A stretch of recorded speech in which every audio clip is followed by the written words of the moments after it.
quite simple. Tama ba yung tanong, Atty. Libutan? Sa pagkakaalam niyo po, may ban po ba?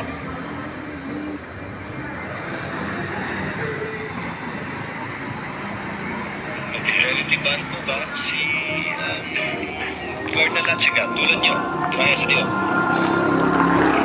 Ban din po ba siya, ma'am?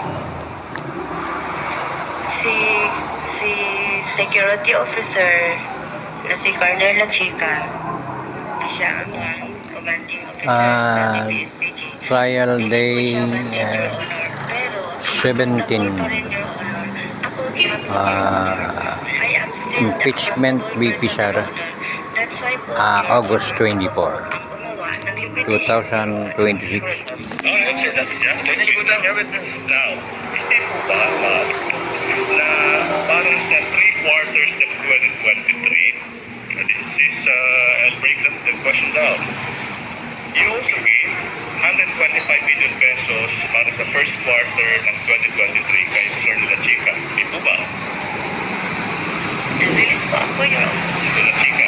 Opo, Your Honor. For the second quarter, 125 million pesos to Colonel Lachica din. Unbundled si Lachica. You gave 125 million pesos to Colonel Lachica. Tama po ba?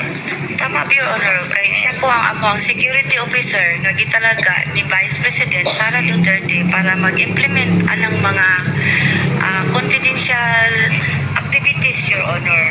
Kay siya man ang na-access, Your Honor. Yes, ma'am. Yes, ma'am. And for the third quarter of 2023, another 125 million pesos in cold cash to Colonel Lachica. Tama po ba?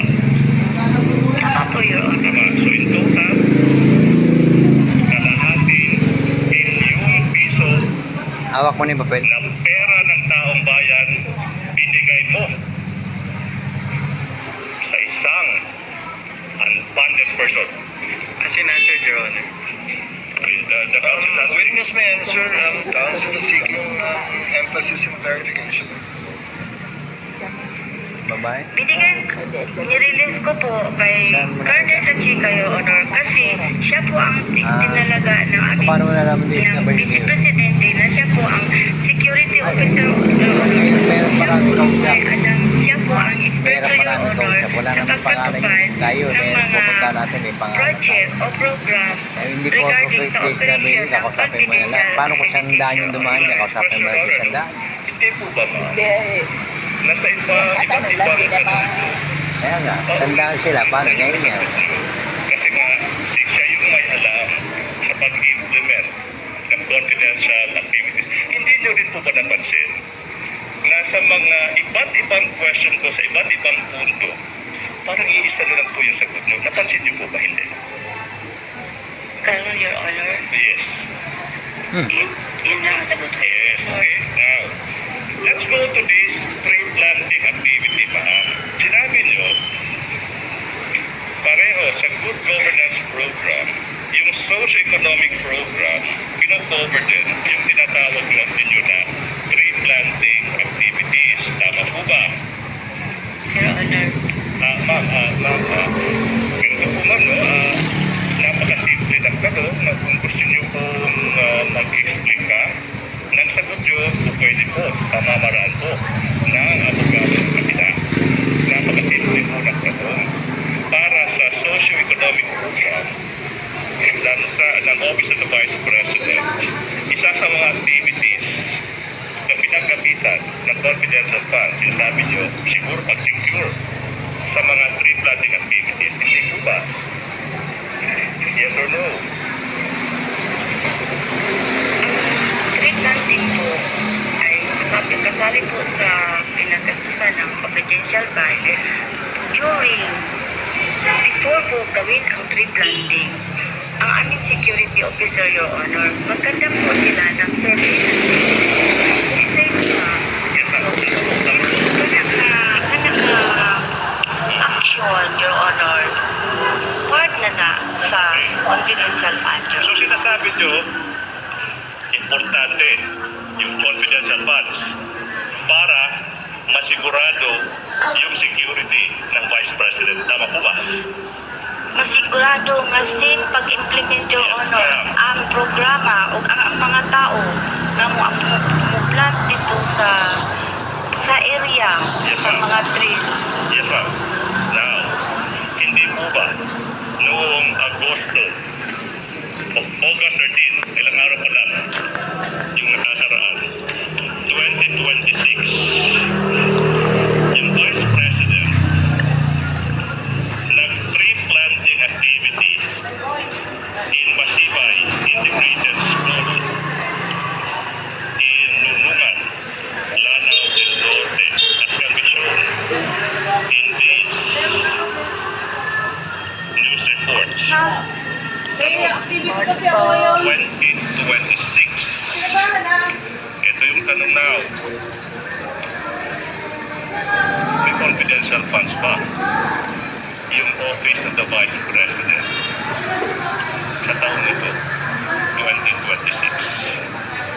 Wala po, Your Okay, wala. And despite that, despite the absence of confidential funds, nakapag-tree planting with God's blessing, nakapag-tree planting yung Vice President, nagligtas ng walang untoward incident. Tama po ba? Irrelevant, Your Honor. That's very much relevant, Your Honor. If I may, I will explain that. It's part of the liquidation report the confidential funds council. Why is it irrelevant? This is for 2026, Your Honor. The question pertains to activity in 2026, Your Honor, which is not covered by the articles of impeachment. Your Honor. This is 2026, Council? Yes, Your Honor. Kayo po ay nakikinig There was no confidential sa aking YouTube channel, ang Danilo Dizon TV. Council was able to explain Credit po sa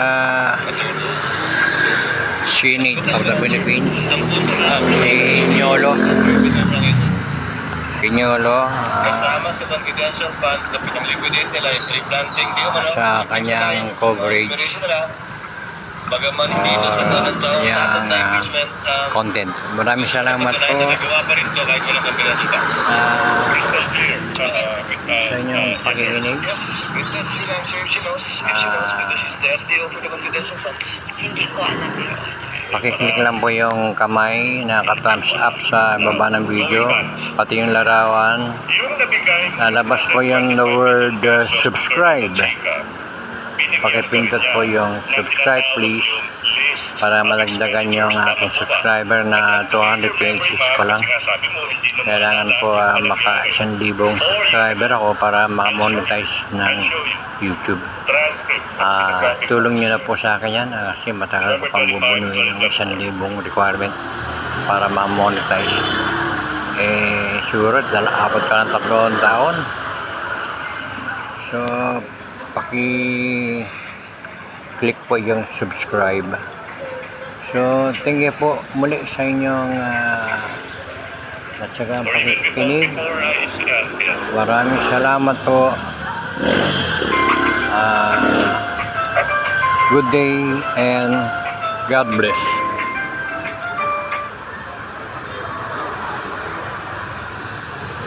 At the appropriate time, most likely tomorrow also. No, probably on Monday, Council. Before we finally act on it after the marking and pre-marking to be done tomorrow. Again, that is without prejudice to noting the continuing objection of the Council or the respondent on the matter. In any way, we will be finally ruling on the admissibility of these documentary pieces of evidence once formal offer is made. Thank you, Council.